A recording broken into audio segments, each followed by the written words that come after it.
गुरु अंग संग, ऐसा ही कहा था ना आपने। तो गुरु देह का नाम नहीं है, गुरु नाम है ज्ञान का, समझ का, विवेक का, जो सत्संग में मिलता है। मान लो गुरु आप बाबा फ़कीर की देह को या महाराज कैप्टन लालचंद जी की देह को मानते हो, तो वो गुरु कैसे अंग संग हो सकते हैं? उनको भी अपने काम है और आपको भी अपने काम है, और कितने दिन रख सकते हो? तो गुरु देह नहीं है कोई, वो तो देह नहीं है तो कुछ कर ही नहीं सकते हम। देह एक साधन है, साध्य कुछ और है, मंजिल कुछ और है। हमारी जो सूरत है वो यहाँ एग्जिस्टेंस में आती है परमात्मा से बिछड़ के, तो फिर वो खेल खेलने लगती है यहाँ पे। जब वो सूक्ष्म देह है यहाँ स्थूल से मिलती है तो उसमें विचार पैदा होते हैं। अब वो विचार कहाँ से आते हैं? देख कर, सुनकर, पढ़कर, जो मैंने आज सुबह के सत्संग में बताया और परसों भी बताया कि कैसे हम कर्म बनाते हैं, सजेशन इम्प्रेशन लेके, और फिर उनसे खेलती रहती है सूरत, और उस खेल में उलझी रहती है, और उसको ज्ञान ही नहीं है कि वो उलझी हुई है। वो तो ये आम आदमी यही समझता है कि पैदा हो, खेलो कूदो, फिर स्कूल जाओ, कॉलेज जाओ, डिग्रियाँ लो, फिर पढ़ाई ख़त्म करो, उसके बाद फिर कमाओ, फिर शादी करो, बच्चे पैदा करो, फिर बच्चों को बड़े करो, और ये सब चलता रहता है। ये आम जिंदगी है, और ये खेल हम खुद बनाते हैं आसपास देखकर, सुनकर, माता पिता, दादा दादी या लोगों को देख के। तो ये खेल हम खेलते रहते हैं और इसमें दुखी हो जाते हैं एक दिन, क्योंकि ये संसार ऐसा ही बनाया है प्रकृति ने, कुदरत ने। कभी मौसम की मार पड़ती है, कभी घर वालों की, रिश्तेदारों की मार सहनी पड़ती है, कभी हेल्थ ख़राब हो जाती है, तो यहाँ दुख आता रहता है। और जब तक गुरु ज्ञान नहीं देगा, जब तक डॉक्टर ये नहीं बताएगा कि आपको ये तकलीफ़ है, ये कारण है, तो पेशेंट को पता ही नहीं है। तो इसलिए साधारण जीव यहाँ सुख दुख का जीवन जीता है। तो मैं ये फिर से रिपीट कर रहा हूँ, इस स्थिति से गुरु निकालेगा, और वो कैसे निकालेगा? ज्ञान देकर। सत्संग में ज्ञान होगा और कहीं नहीं हो सकता। इसलिए जब आपकी दुनिया बन जाए, रोटी कपड़ा और मकान का इंतज़ाम हो जाए, तो फिर इच्छा रखो कोई सतगुरु मिले, कोई गुरु मिले जो आपको ज्ञान दे। फिर वो आपको समझाएंगे, जैसे डॉक्टर बताएंगे, या तो टेस्ट करेंगे या सिम्टम्स देखेंगे, और फिर वो बताएंगे आपको ये तकलीफ़ है, आपको ये इलाज कराना है। फिर छोटी बीमारी है तो थोड़े दिन इलाज चलेगा, बड़ी बीमारी ज़्यादा दिन इलाज चलेगा, और कोई ऐसी बीमारी है जिसका इलाज नहीं है तो वो फिर गाइड करेगा कि आपको क्या करना है, ताकि शांति आ जाए आपको। गुरु का ये काम है कि वो शिष्य जब उनसे मिलने आए तो डायग्नोस करेगा कि अच्छा ये कहाँ तक पहुँचा और इसमें अभी क्या गुंजाइश है, कहाँ इसको दुख हो रहा है। एक तो वो तो सुखी रहने का तरीका बताएगा, फिर डायग्नोस करेगा अच्छा क्या चाहता है, ये कहाँ इसका इंटरेस्ट है, तो नोट करते रहते हैं गुरु क्या अच्छा ये है, फिर उसको उसी के हिसाब से सुख शांति से जीने का रास्ता बताते, ताकि ज़िंदगी आसान होती चली जाए। अगर एक बार जाओ आप और फिर कहो जी गुरु अंग संग है, नाम लेके आगे गुरु अंग संग है, तो हवा खाओ, कुछ नहीं है। और हमेशा ही गुरु को घर पे बैठा के रखोगे तो काम कौन करेगा? तो इसलिए बैलेंस करना है, ना तो हमेशा गुरु के डेरे में पड़े रहो, घर बार त्याग दो, पत्नी की सुध ना लो, बच्चों की सुध ना लो, काम की सुध ना लो, दुनिया बिगड़ जाएगी। इसलिए समय समय पे मिलते रहो, ताकि वहाँ से आपको वो देखकर, समझकर फिर आपके हिसाब से गाइडेंस करें। एक तो होते हैं जनरल सत्संग, उसमें सबके काम की बात बताई जाती है, लेकिन जब हम नज़दीक लगते हैं तो गुरु का ध्यान हमारे पे पड़ता है कि अच्छा ठीक है, ये इंसान ऐसा है, इसकी प्रकृति ऐसी है, इसकी क्या तकलीफ़ है, क्या इसकी स्ट्रेंथ है, सब देख के फिर वो पर्सनल गाइडेंस देते रहते हैं। फिर वो सत्संग में सामने वाले की जो बैठे हैं उनकी रेडिएशन पड़ती हैं, इसलिए उनको ज़्यादा फ़ायदा होता है जो सत्संग में जाते हैं, पर्सनली फिजिकली सुनते हैं जाके। जैसे ये मान लो एक हेल्थ डिपार्टमेंट है, जनरल हेल्थ डिपार्टमेंट, और एक हॉस्पिटलाइजेशन है, हॉस्पिटल में ओपीडी कराओ या एडमिट होकर इलाज कराओ। तो जनरल हेल्थ वाले तो कहेंगे अच्छा पोलियो ज़्यादा फैला हुआ, पोलियो की ड्रॉप पिलाओ सबको, तो वो एक व्यक्ति का इलाज नहीं करते, तो वो सबके लिए चलता है, पूरे देश के लिए, राज्य के लिए या दुनिया के लिए। लेकिन हॉस्पिटल में क्या होता है, वो एक इंसान का इलाज करते हैं या एक परिवार का इलाज करते हैं। तो सतगुरु के पास फिजिकली जाके सत्संग सुनने से ये फ़ायदा होता है कि वो डायग्नोस करके हमें सुख शांति से रहने का तरीका बताएंगे। और वैसे किताबों में पढ़ने से या यूट्यूब पे या टीवी पे सुनने से वो क्या है, वो जैसे जनरल हेल्थ डिपार्टमेंट में काम की बात हुई, वो टाइप का हो गया। तो पास में रहने से, प्रेम करने से, श्रद्धा विश्वास रखने से फिर आप जाओगे, तभी जाओगे, नहीं तो क्यों जाओगे। तो बीच बीच में मिलते रहो, गुरु के दर्शन करते रहो समय निकाल के। फिर वो सत्संग में जो बात कहेंगे वो आपकी काम की बात निकलेगी। तकलीफ़ क्या है हमारी? तकलीफ़ है इच्छा। हम यहाँ खेल खेल के संसार में संस्कार ले लेके बार बार विचार करके कर्म बनाते रहते हैं और फिर संकल्प ले लेते हैं, रिजोल्यूट करते हैं कि ये करूँगा, और फिर वो इच्छाएं बढ़ती जाती हैं क्योंकि ज्ञान नहीं है, समझ नहीं है, विवेक नहीं है। अब इच्छा करी कि मैंने डॉक्टर बनना, आप डॉक्टर बने, बहुत अच्छी बात। फिर आपने मान लिया यहाँ सेटल होना है, ये कर लिया, उसके बाद ये करना है, ये कर लिया, उसके बाद फिर ये तो ठीक है, आपकी प्रोग्रेस की इच्छाएं हैं। फिर कुछ और इच्छाएं आ जाएंगी नेगेटिव, फिर क्या करोगे? जैसे आप बता रहे थे दिन में कि उसके साथ ये हुआ, उसके साथ ये हुआ, वो ये कर रहा है, तो आप देख रहे हो लोगों की ज़िंदगी, डॉक्टर्स की ज़िंदगी देख रहे हो। तो वो क्या है? समझ नहीं है। जो अच्छी इच्छा करते हैं वो तो अच्छी चीज़, उसका फल भोगते हैं शुभ कर्म का, और साथ में शुभ कर्म भी करते हैं। कोई कामुकता में फंसा है, कोई किसी में नशे में फंसा है, कोई कुछ कर रहा है। तो क्या है? सब कुछ होते हुए, रोटी कपड़ा मकान होते हुए भी दुखी हैं। तो ये इच्छा है, इच्छा मारती है। तो जो हमारी सुरत है, स्पिरिट है, वो नीचे डिसेंड करती है। तो चौथे पद में आएगी तो वो शब्द से खेलती है, तीसरे पद में आएगी प्रकाश से खेलती है, दूसरे पद में आएगी विचारों से खेलती है, और सेंसेस में आएगी तो आँख नाक कान रीढ़ के जो विषय हैं उनसे खेलती है। तो जहाँ जाती है वही हो जाती है, उसी का रूप हो जाती है। तो मन में कुछ सोच रहे हो तो विचार बन जाएगी वो। उसका काम है, आप क्या चाहते हो, जहाँ कंसंट्रेशन चाहते हो वहीं जाके वो वही बन जाती है। अगर आपको किसी चीज़ को देखने में इंटरेस्ट हो रहा है तो वो आँख बन जाएगी। अगर आपको किसी चीज़ में देखने में इंटरेस्ट नहीं है, सुनने में, तो आँख खुली होते हुए आप नहीं देख पाओगे। यानी आपकी कंसंट्रेशन सुनने में है तो आगे क्या विजन चल रहे हैं आपको ध्यान नहीं जाएगा। तो समझ गए? वो पानी की तरह है कि पानी को किसी चीज़ में डालो उसी की शेप ले लेती है। तो सूरत ऐसी चीज़ है जहाँ आप चाहते हो, जहाँ आपका इंटरेस्ट है, जिस भी इंद्री में आपका इंटरेस्ट है। कामुकता में इंटरेस्ट है तो कामंग बन जाएगी, जीभ में खाने का इंटरेस्ट है तो जीभ में स्वाद बन जाएगी। यानी वो फंसी हुई है विषयों में और मन के विचारों में, इच्छाओं में। अब ये ज्ञान गुरु देगा, ये समझाएगा कि भाई तेरी तकलीफ़ इस वजह से है, तुम्हें पता ही नहीं है, नए नए संस्कार लेते रहते हो, फिर फंसे रहते हो, फिर सुखी दुखी होते रहते हो। सुखी होते हो तो कोई परवाह नहीं करते हो, अच्छी गाड़ी ले आए खुश हो गए, अच्छे कपड़े ले आए खुश हो गए, अच्छी सैलरी बढ़ेगी खुश होगी। लेकिन जब दुख आता है तब हाय हाय करते हो। तो इस स्थिति से निकालेंगे, कैसे निकालेंगे? गुरु अंग संग। गुरु आके थोड़े हर बार संभालेगा, देखो नहीं, आप सत्संग में जाके समझ विवेक ज्ञान ले लो एडवांस में, ताकि जब वो परिस्थिति आए और वो ज्ञान जो आपने लिया वो आपके काम आ जाए। तो गुरु अंग संग है आपकी, हर समय वो विस्डम देगा आपको। जब आपकी इंद्री किसी इच्छा की वजह से गलत रास्ते पर जाएगी, आपको इमीडिएट विस्डम आएगी कि ये नहीं करना है, उस समय आपको बचाएगा। जब आप कुछ सोचोगे कि मेरे को ये करना है, ये करना है, गुरुजी ने बोला था शुभ कर्म रखने हैं, प्रोग्रेस के विचार रखने हैं, तो फिर आप कहोगे हाँ ये ठीक है, ये कर्म है, तो मन ठहर जाएगा आपका। तरह तरह की जो दुनिया भर की इच्छाएं हैं वो धीरे धीरे बैलेंस होने लगेंगी। कैसे बैलेंस होने लगेंगी? जब सत्संग में आपको ज्ञान हो जाएगा कि ये दुनिया का क्या रूप है। क्या रूप है मतलब इस दुनिया का क्या होने वाला है। जैसे गाड़ी ली आपने, चलाई, नई गाड़ी ली, हल्का सा स्क्रैच निकल आता है उस पर, मान लिया किसी की गलती की वजह से, तो मरने मारने पर तुल जाते हैं लोग।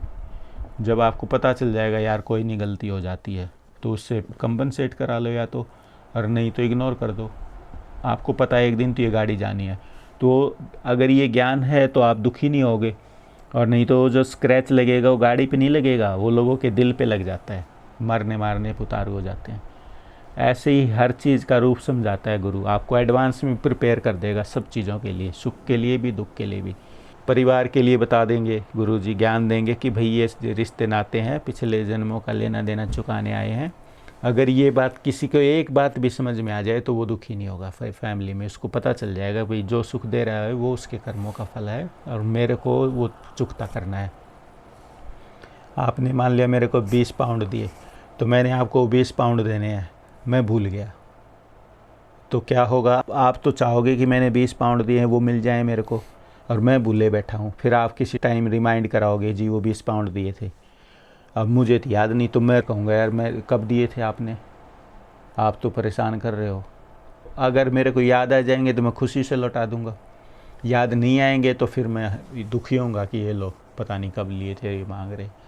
तो भगवान ने क्या किया, पिछले जन्मों के कर्मों को हाइड कर दिया ताकि हम यहाँ खेल उसको ऐसे खेलें रियल लगे। अगर ये पता चल जाए ये पत्नी बन के आई है, पिछले जन्म में मेरा ये थी, तो पत्नी वाला संबंध बनेगा ही नहीं उससे।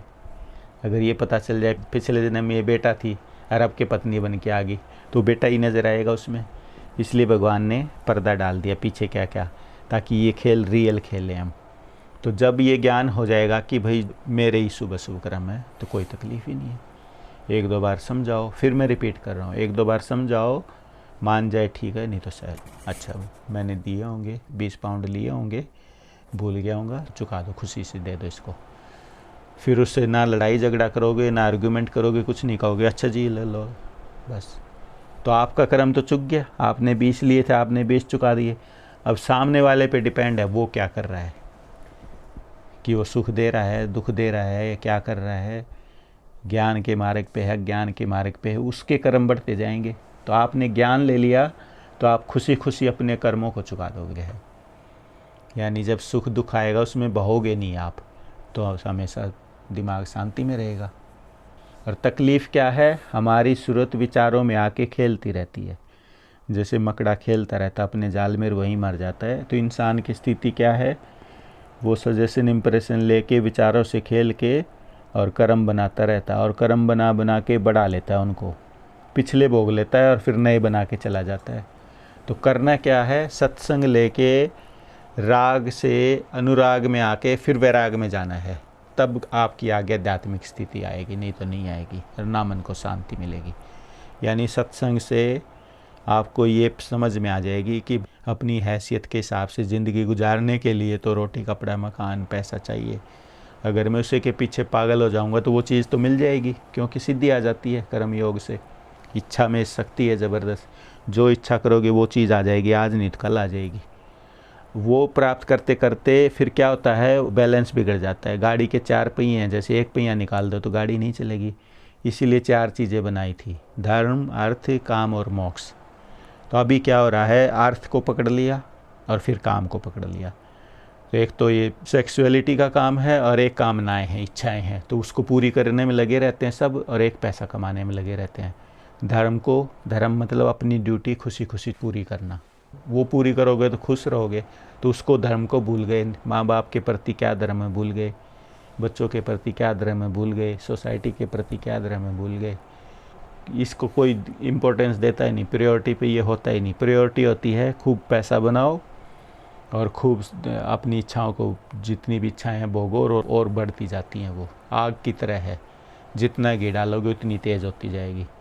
तो फिर क्या करना था, 4 चीज़ें करनी थी, धर्म अर्थ काम और मोक्ष, तब शांति मिलती है। मोक्ष मतलब शांति, पहले इधर शांति और फिर उस लोक में शांति। तो ये तकलीफ़ है आज के इंसान को, 2 पहिए रख दिए गाड़ी में, 2 निकाल के फेंक दिए, इसलिए गाड़ी ऐसे डगमगा के चल रही है। तो ये ज्ञान सत्संग में मिलेगा, कहीं और नहीं मिलेगा। और ये ज्ञान आपको समझ में आ गया तो गुरु अंग संग है। और ये कैसे होगा, सीधे नहीं होगा।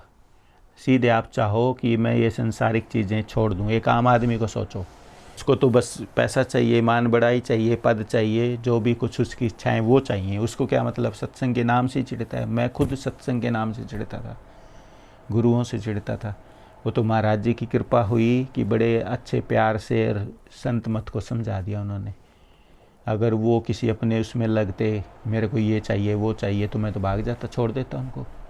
लेकिन उन्होंने मेरे को साइंटिफिकली समझाया, भाई ये रास्ता है ये, तो मैं कन्विंस हो गया कि हाँ सही कह रहे हैं, और उसका फल मुझे मिला।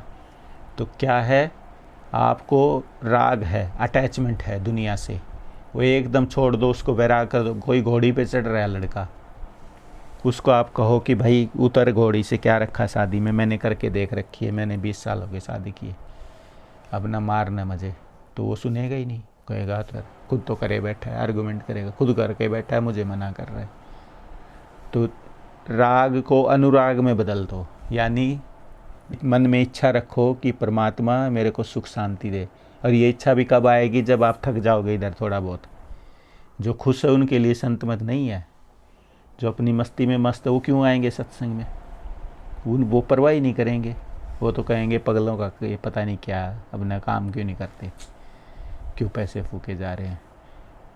वो मेरे से कई कहते हैं, बोले माइकल पागल है, अभी तो आया था, मार्च में आप गए थे, अप्रैल में होशियारपुर, फिर आया, फिर वहाँ गया, फिर आ रहा है वही।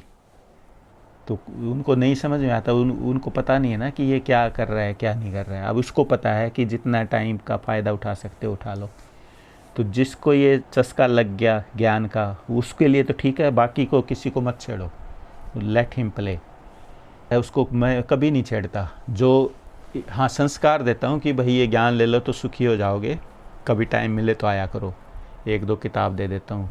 इंसिस्ट नहीं करता किसी को भी, क्यों, वो तो मज़े ले रहा है अपने ज़िंदगी के, क्यों आएगा सुखी आदमी। अब बच्चा है, उसको खाना वाना खिला दिया, खेलने को खिलौने दे दिए, अब उसको कहोगे तुम ये करो तो क्यों करके, उसको तो खुश है वो।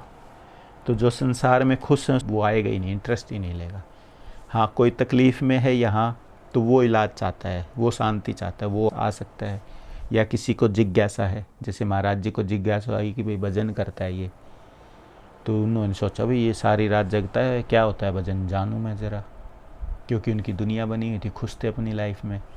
तो वो खोज उनको ले गई धीरे धीरे अलग अलग महात्माओं के पास, क्योंकि सच्चे थे मन में, ढोंग नहीं था, इसलिए सच्ची जगह पहुंच गए और सच्चा मार्ग उनको जाते ही मिल गया।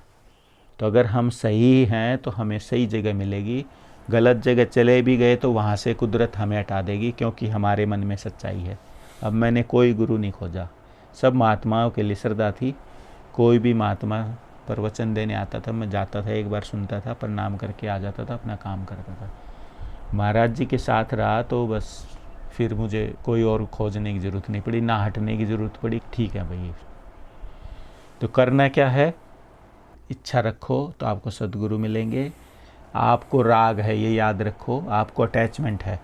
तो जब अटैचमेंट होता है पत्नी से, बच्चे से, धन से, मकान से, किसी भी स्थूल चीज़ से, या किसी भी मन में अंदर विचार हैं उनसे, तो जब वो चीज़ें हमारी इच्छा से होंगी तो हम खुश रहेंगे, और जब इच्छा से नहीं होंगी तो हम दुखी हो जाते हैं।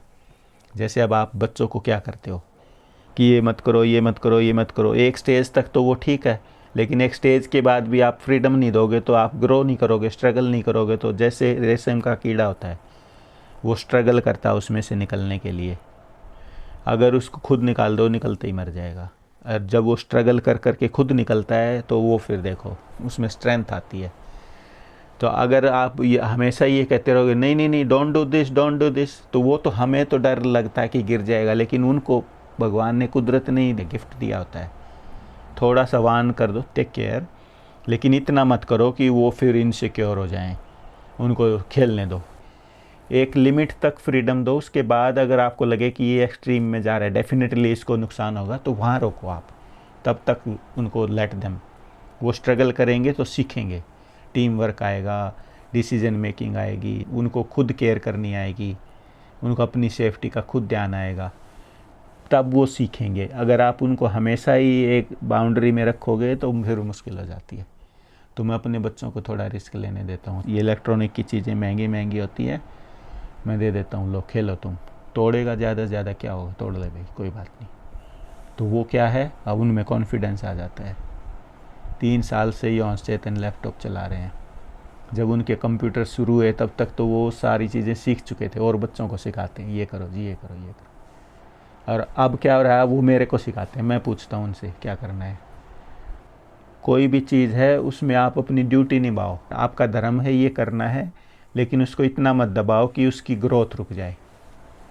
ठीक है, जब श्योर हो कि हाँ इससे नुकसान ही होगा, जैसे एक महाराज जी कहते थे कि भाई कामुकता को कंट्रोल करो, पूरा ना छोड़ सको तो कंट्रोल करो, इसमें बिल्कुल 100% श्योरिटी है। अगर आपकी एनर्जी को आप एक्सेस में गवाओगे प्लेजर के लिए तो डेफिनेटली रोग आ जाएंगे, मन बेचैन हो जाएगा, नींद नहीं आएगी, गुस्सा आएगा, चिड़चिड़ा स्वभाव हो जाएगा, घर में शांति हो जाएगी, बुद्धि कुबुद्धि हो जाएगी, और आखिर में बहुत बुरी हालत हो जाएगी, समय से पहले बुढ़ापा आ जाएगा। तो इसके लिए वो बार बार जोर देते थे कि भाई आप कंट्रोल करो, कंट्रोल करो, कंट्रोल करो, जितना हो सके इससे बचाओ। तो ऐसा कुछ है कि फर्म है कि ये होने वाला है तो ठीक है, बोलो। मान लिया रेल की पटरी पे चल रहा है, फिर आप पकड़ के उठा के, अगर नहीं माने तो पकड़ के उठा के फेंक दो, क्योंकि वो 100% चांसेस हैं कि कोई एक्सीडेंट हो जाएगा। लेकिन रोड पे वो खुद चल रहा है, वहाँ भी 2-2 मिनट में टोकोगे तो फिर वो ठीक नहीं है। तो ये ज्ञान है, ये तो मैंने बच्चे के एग्जाम्पल दे के समझाया घर का। ये सतगुरु ये ज्ञान देगा कि तुम अटैचमेंट्स में फंसे हुए हो, इसीलिए क्योंकि मेरा मान रखा है, मेरी पत्नी है, तो जब तक वो है मेरी मेरी मेरी, ये ज्ञान नहीं है कि भाई ये तो 4 दिन का मेला है। फिर जैसे ट्रेन में चढ़े या फ्लाइट में चढ़े तो कुछ पैसेंजर चढ़े, अगर कनेक्टिंग फ़्लाइट है कुछ उतर जाएंगे, कुछ और चढ़ जाएंगे, फिर कहीं और स्टॉप है तो कुछ चढ़ेंगे, कुछ उतर जाएंगे। ऐसी ज़िंदगी में है हमारे, कभी कोई हमारी ज़िंदगी में आ जाता है, कोई चला जाता है, ये सिलसिला चला रहता है। लेकिन हम चाहते हैं कि ये तो परमानेंट है, फॉरएवर है। ये तकलीफ़ है, ये अटैचमेंट हमारी। जब आपको ये कंफर्म हो जाएगा, निश्चय हो जाएगा कि भाई कुछ दिन का मेला है, 50 साल का, 100 साल का, 20 साल का, इकट्ठे हैं तो प्यार से गुजार लो, फिर एक दिन उतर जाना है। क्यों झगड़ा करते हो, क्यों दुख देते हो? शांति से रहो ना घर में, क्या पता किस दिन चले जाए, फिर रोओगे बैठ के। एक सूबेदारनी थी, महाराज जी के सत्संग में आई, उसके हस्बैंड सूबेदार तहसीलदार थे शायद। तो महाराज जी का सत्संग सुना, महाराज जी ने कहा कि भाई सबकी इज्जत किया करो घर में, और ये वो जो सब बताते हैं वो सत्संग दिया। तो वो उठ के कहने लगी, जी मैं तो बड़ी गलती कर दी, मैंने कभी इज्जत नहीं करी, वो तो साजी साजी करते रहते, सा साब करके बोलते थे, और मैं कहती थी कैसा सा लगा रखा है, तो वो इज्जत से बोलते थे। अब बोली जी मुझे तो, मैंने तो बड़ी गलती करी, अब वो होते तो मैं माफ़ी मांगती हूँ इनसे। तो ये अगर समझ आ जाए भैया कि ये तो थोड़े दिन का साथ है, 10, 20, 50, 100 साल का, तो फिर हम तकलीफ़ नहीं देंगे, सहन कर लेंगे, माफ़ कर देंगे। डायन भी एक घर छोड़ती है, और हम इंसान इतने गिर गए हैं कि एक को भी नहीं छोड़ते हैं, ना अपने सीनियर को छोड़ते हैं, ना अपनी वाइफ को छोड़ते हैं, ना माँ बाप को छोड़ते हैं। किसी पे तो दया दिखाएं। अपनापन क्या हुआ कि उसकी गलतियाँ, प्रेम क्या होता है कि सब गलतियाँ माफ़, उसकी प्रेम में देना देना होता है, उसमें कमियां नहीं देखते हैं। तो प्रेम क्या है, अब भाई ठीक है भाई, अच्छा चलो कोई नहीं यार, अपना ही है, सहन कर लो। प्यार भी तो करता है, कमा के लाता है। मैं कितना लेडीज़ को कहता हूँ, उनको वो कहती हैं जी हमें बहुत शिकायत है पति से, तो मैं कहता हूँ काम करता है ना, सारा काम खुद संभालता है ना, बिजनेस है, जॉब है, और तुम एक ये कहने को है कि तुम्हारे पति है। उनकी तरफ देखो जिनके पति नहीं है, बच्चों को स्ट्रगल करना पड़ जाता है और सारा काम खुद करना पड़ता है। आप उस स्थिति को कंपेयर करो तो कम से कम एक अच्छाई तो देख लो। बुराइयां देखते रहते हो, और जो उसकी अच्छाइयाँ वो छोड़ देते हो। दिन भर पता नहीं क्या क्या रेडिएशन लेके, कितनी झूठ कपट करके वो धन कमा के लाता है, और फिर तुम उसमें कमियां निकालती हो। तो भी कम से कम एक को तो छोड़ दो, पति को तो छोड़ दो, पत्नी को तो छोड़ दो, बच्चों को तो छोड़ दो। ये दुख का कारण है। कबीर कहते हैं, दया राख धर्म को पाले, जग से रहे उदासी, सत्य नाम ताही को मिली है, कहे कबीर अविनाशी। तो वो क्या कह रहे हैं, दया राखो, धर्म को पालो, यानी जो आपकी ड्यूटी है वो करो, और दया रखो जीवों के प्रति, अपने घर में जो आपके नियर डियर हैं, दया राख धर्म को पाले, जग से रहे उदासी। तो जग से डिटैच हो गया, अब उसको ज़्यादा कोई इंटरेस्ट नहीं है। कोई दिल दुखाए, कोई कुछ करे, कोई इज्जत करे, उसको ज़्यादा फ़र्क नहीं पड़ता। वो उदास हो गया इस जगत से कि भाई ठीक है, देख लिया है तो झाड़ पे छोड़ के। सतनाम ताही को मिली है, कहे कबीर अविनाशी। तो ऐसे इंसान को सतनाम मिलेगा, वो शांति में रहेगा। जो अटैचमेंट है वो हमारी तकलीफ़ों का कारण है, माया। जब माया का रूप समझ आ जाएगा, कैसे समझ आएगा, सीधी तो छुड़ने से रही। वैराग की स्थिति को हम समझते नहीं है, तो अनुराग कर लो, आसान तरीका बता दिया। जब गुरु से प्रेम करोगे, श्रद्धा विश्वास होगा, तो धीरे धीरे क्या होगा, ईजी तरीका, आसान तरीका है कि आपको वो रूप समझाते जाएंगे संसार का। आपकी तकलीफ़ें कम हो जाएंगी, लाइफ ईजी हो जाएगी, सुख शांति हो जाएगी। ऊंच नीच का जो आएगा उसमें आप एडजस्ट कर लोगे। फिर क्या होएगा, दिमाग शांत हो गया। शांत दिमाग प्रोग्रेस करता है। जिस देश में शांति होती है वो प्रोग्रेस करता है। जो शांति में नहीं है वहाँ प्रोग्रेस होती नहीं, विनाश ही विनाश होता है। तो फिर क्या होगा, वो जो धीरे धीरे धीरे धीरे जैसे बुरे कर्म इकट्ठे किए उससे भोग रहे थे, ऐसे शुभ कर्म में शुभ संस्कार मिलेंगे सत्संग में। अगर आपने ये मान लिया कि ये परमात्मा ही बोल रहे हैं, तो वो जो बोलेंगे उनके संस्कार में वो बीज डाल रहे हैं, और आपकी विल पावर है, वही भगवान का अंश आप में है, जो गुरु में है, और वो जो परमात्मा है वही अंश आप में है। तो गुरु ने एक बीज डाल दिया आपके मन में कि जाओ ये होगा। मैं जैसे मेरे को बोले भवनिधि तारण हो जा, तो मैं सोच रहा यार खुद भव में किसको तारेगा, लेकिन ये था कि अब इन्होंने कहा तो कुछ सोच के कहा होगा। तो गुरु ने कह दिया और आपने सच्चा मान लिया, तो वो आपकी विल पावर उसको सच्चा कर देगी। यानी वो जो प्रसाद दिया आपको वचन का, खुश होके वो प्रसाद, वो बीज आपके मन में टिकेगा, घूमता रहेगा, और उसका जब मतलब समझ में आएगा आप काम शुरू कर दोगे। तो क्या करना है, गुरु भक्ति करनी है। सच्ची गुरु भक्ति है, सत्संग सुनो, उसको समझो और फिर उसको अपने जीवन में लागू कर लो। तो एकदम नहीं होएगा, आहिस्ता आहिस्ता आहिस्ता आहिस्ता नए शुभ कर्म बनते जाएंगे, नए संस्कार, ज्ञान के संस्कार बनते जाएंगे। क्या होएगा, जो अटैचमेंट डीप थी वो धीरे धीरे धीरे धीरे वीक हो जाएगी, फिर अनुराग बढ़ेगा, उससे भक्ति आएगी। और फिर भक्ति आप कितने दिन रहते हो डिपेंड करता है आपका नेचर कैसा है। जैसे बाबा फकीर सालों साल भक्ति करते रहे, महाराज जी ने कोई ज़्यादा भक्ति नहीं करी, सीधा ही ज्ञान मार्ग पकड़ लिया। तो डिपेंड करता है। कुछ कर्म योगी होते हैं, तो सबसे आसान तरीका गृहस्थ के लिए क्या है, मन को ठहराना है। इधर उधर फैल के दुखी होता रहता है, तभी तो इच्छाएं करता है ना, इधर उधर इंद्रियां भागती हैं, ये पालूँ ये पालूँ। और कोई ऐसी इच्छा कर लेता है वो प्रैक्टिकली पॉसिबल नहीं है, और सारी उम्र तड़पता रहता है। तो क्या करना है, कर्म में, अपने काम में पूरा ध्यान लगा दो बस। जब आपके काम पे जाओ सब कुछ भूल जाओ, तो उससे काम में सिद्धियाँ भी आएंगी, काम में मज़ा भी आएगा और मन ठहर जाएगा। और जब ये आदत लग जाएगी तो तब आप इसको शिफ्ट कर लो। जब आपको लगे कि हाँ ठीक ठाक होगी मेरी लाइफ, फिर आपको योग की आदत है, कर्म योग की, उस कर्म योग की आदत को फिर आप शिफ्ट कर लो भक्ति योग में या ज्ञान योग में। तो आसान तरीका है। फिर जब ज्ञान लेते लेते लेते एक स्थिति आएगी कि आपको वैराग हो जाएगा। तो एक तो है तरीका सुमिरन ध्यान से मन कंट्रोल करने का, दूसरा तरीका कर्म योग से करने का। तो गृहस्थ के लिए सबसे आसान तरीका कर्म योग का। सहज में उसको धन भी मिलेगा, इज्जत भी मिलेगी, काम में मज़ा भी आएगा, तो उसके लिए ईजीएस्ट वे है। लेकिन उसमें फंसे नहीं रहना है, सत्संग सुन के फिर उसको कंट्रोल करो एक जगह पे आके, फिर आप ज्ञान मार्ग में आओगे, अब फिर आगे के रूहानी मंडल पे आओगे। तो फिर क्या स्थिति में बनेगी, कबीर जी कह रहे हैं, संतो सहज समाधि बली। अब जो ये खींचातानी कर रहे हैं बगैर सत्संग सुने, मन वचन कर्म करो पवित्र किए बगैर जो साधन करते हैं, कोई फ़ायदा नहीं होने वाला उनको। हाँ, अगर वो ये सोच के साधन करते हैं कि मेरा मन मैला है वो साफ़ हो जाए, फिर फ़ायदा होगा उसको। अगर वो ज़बरदस्ती करता है, मन को साफ़ नहीं करता या नहीं कर सकता, तो उसके लिए जहर है ये साधन अभ्यास। तो ये क्या कह रहे हैं कबीर जी, संतो सहज समाधि बली, यानी सहज में ही सत्संग सुनो, सहज में ही मन की सफाई करो और सहज में ही साधन अभ्यास करो, तो ठीक है। खींचातानी करोगे तो क्या हो गया, सूरत तो फंसी हुई है विचारों में, इच्छाओं में। अब वो वहाँ खेलना चाहती है, बच्चा तो खेलना चाह रहा है, अब उसको ज़बरदस्ती खींच के लाओगे तो क्या होगा। तो खेलना चाह रहा है, खेलने दो, उसको ज्ञान दो कि बेटा अब रात हो गई है, अब यहाँ 100 रुपये का असल मत बना, चलो चलो घर चलते हैं। तो वो समझ जाएगा, तो उठ के एकदम चल पड़ेगा। और ज़बरदस्ती उठा के वो ले के जाओगे तो वो तो बिखर जाएगा, नाराज़ हो जाएगा। इसीलिए संत कहते हैं कि सत्संग, सतगुरु, तब फिर साधन, सार शब्द।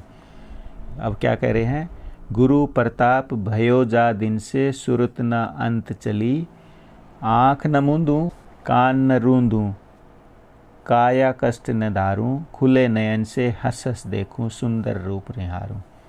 यानी जब आपको विराग हो गया, जो अटैचमेंट्स थी वो डिटैचमेंट में बदल गई, तो वो चीज़ खींचेगी नहीं आपको। ऐसी हालत हो जाएगी, ठीक है भाई लोग अपना काम कर रहे हैं, वो आपको फ़र्क नहीं पड़ेगा, आपका इंटरेस्ट नहीं है बस। तो अपने आप फिर मन शांत रहेगा, तो फिर आगे की तरफ जाएगा ना, क्योंकि आपकी इच्छा आगे की तरफ जाने की, तो आगे की तरफ जाएगा। इच्छा का काम है। जब गहरी इच्छा होगी आगे जाने की और सत्संग से वैराग हो गया, तब रूहानी तरक्की शुरू होती है। फिर क्या स्थिति आती है सहज में, दो रास्ते हैं, उत्तमा सहजावस्था, मध्यमा ध्यान धारणा। और फिर अदमा तीर्थ यात्रा मूर्ति पूजा च अदमादमा, यानी जो मूर्ति पूजा करते हैं वो अध्यात्म का तरीका नहीं है, वो तो सबसे निकृष्ट तरीका है। और तीर्थ यात्रा पे जाके जो आध्यात्मिक होना चाहते हैं वो भी कोई काम का नहीं है।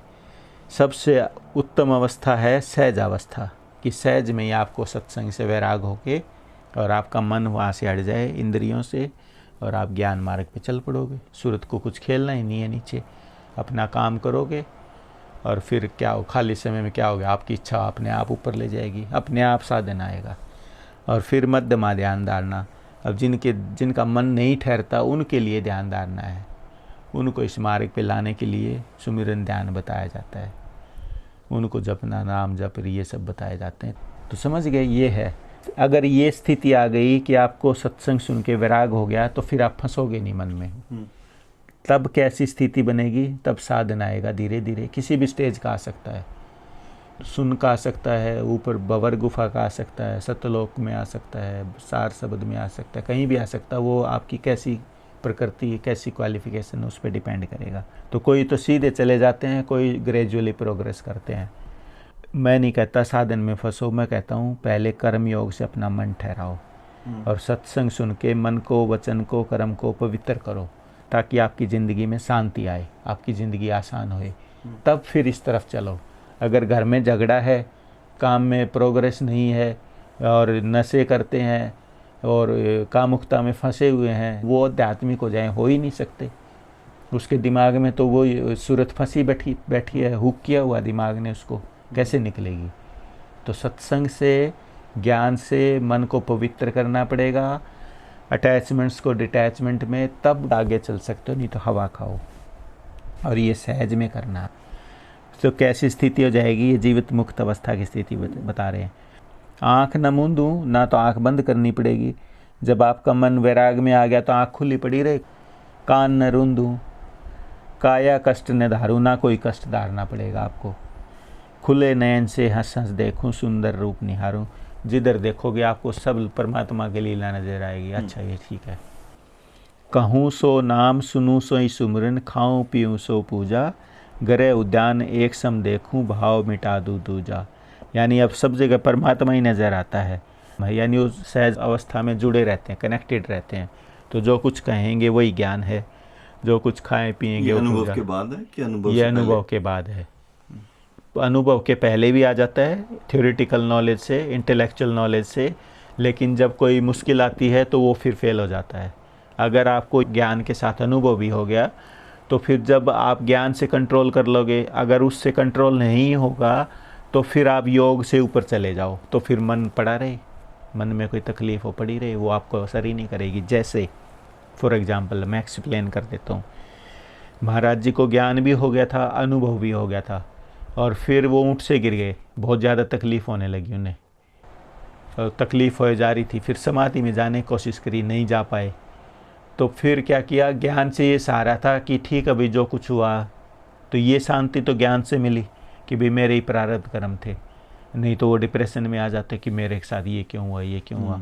और विल पावर, मोरल डाउन हो जाता, और हॉस्पिटल में जो विल पावर दिखाई वो ना इलाज होता ढंग से, ना रिकवरी होती। तो उन्होंने ज्ञान से, इंटेलेक्चुअल ज्ञान से तो वो विल पावर स्ट्रॉन्ग थी, तो हौसला रखा, घबराए नहीं। लेकिन वो पेन तो थी ना, वो जो शांति में रहते वो भंग हो गई। तो क्योंकि अभ्यासी थे तो फिर उन्होंने कोशिश करी और वो उस पेन को छोड़ने के लिए, सूरत का खेल आता था ना, तो उस पेन को ओवरकम करके आगे चले गए। तो ये फ़ायदा अनुभव का है कि जब कोई संसारिक, शारीरिक या मानसिक तकलीफ आएगी तो एक स्टेज तक तो आप उसको मैनेज कर लोगे इंटेलेक्चुअल ज्ञान से, लेकिन अगर उसको ओवरकम करना है तो फिर अनुभव काम आता है। तो ये स्थिति इंटेलेक्चुअल नॉलेज से भी हो सकती है, लेकिन एक लिमिट के बाद वो फेल हो जाती है। फिर आपको अगर वो सूरत का खेल आता है, ऊपर जाना आता है साधना अभ्यास से, तो फिर आप उससे निकल सकते हो। जहाँ जहाँ जाऊँ सोई परिक्रमा, यानी अब जैसे मंदिरों में जाके परिक्रमा करें, वो कह रहे हैं मैं तो जहाँ जाता हूँ वही मेरी परिक्रमा है। जो कुछ करूँ से सेवा, जब सोऊं तब करूँ दंडवत, पूजूं और न देवा। यानी वो सब देवों का देव मेरे साथ रहता हमेशा, जो कुछ करता हूँ वो सेवा ही है वो सब। शब्द निरंतर मनवा रहता, जो आपका क्वेश्चन था ना, ये कब आता है। शब्द निरंतर मनवा रहता मलिन वासना त्यागी। अब क्या कह रहे हैं, ये समझने वाली बात है, इसको समझते नहीं है। कहते शब्द शब्द पकड़ लो, कहाँ से शब्द पकड़ोगे? जब तक मलिन वासना है, बुरी इच्छाएं हैं, तब तक वो आगे शब्द में जा ही नहीं सकता। यानी तब मोमेंट बाय मोमेंट, तब अधिकतर वो उस अवस्था में रहेगा। उठत बैठत, नोट करो इसको, उठत बैठत कबू न बिसरू ऐसी ताड़ी लागी। यानी अब वो भूलता नहीं उसको मैं, वो मेरा पीछा नहीं छोड़ता, वो साथ रहता है। तो जब किसी काम में बिजी हो जाओगे तो वो ठीक है, थोड़ी देर के लिए आप उसको कोई बात नहीं भूल गए तो काम में बिजी हो जाओ, लेकिन जैसे ही वो फ्री हो गए फिर वो आके पकड़ लेगा। तो ये स्थिति कब आएगी? जब मलिन वासना त्यागोगे। ये कंडीशन है और ये वाणियों को समझते नहीं है। मन में तो गंदगी भरी पड़ी है और कोशिश करते हैं प्रकाश और शब्द आ जाए, कैसे आएगा? कहे कबीर यह उन्मुन रहनी सो प्रगट कर गाई। कबीर जी कह रहे हैं कि ये उन्मुन रहनी, ये विशेष एक स्थिति है जो मैं आपको अब खोल के बता रहा हूँ।